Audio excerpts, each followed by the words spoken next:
ভাদ্র সংক্রান্তিতে দেবশিল্পী বিশ্বকর্মার পুজোর রীতি। অবশ্য পঞ্জিকার নির্ঘণ্ট অনুযায়ী এবার বুধবার রাজ্যে উৎসবের মেজাজে পালন করা হয়েছে দেবশিল্পী বিশ্বকর্মার পুজো। আর এক্ষেত্রে ভক্তপ্রাণ সাধারণ এক প্রকার যেন অনাবিল আনন্দে মাতলেন। আর সেই বিশ্বকর্মা পুজোর দিন এক অনন্য নজির ধরা পড়েছে। বিশ্বকর্মা পুজোর এবারে নতুন রূপে দেখা গেল মুসলিম সম্প্রদায়ের লোকেদের দ্বারা আয়োজন করা হয় প্রাচ্য ভারতীয় স্কুল সংলগ্নে পুজোর দেবশিল্পীর বিশ্বকর্মা পুজো।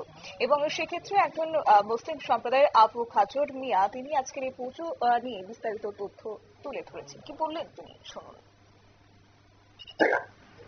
আগামীকালই বাসন কিনার কোন গ্যারান্টি নাই।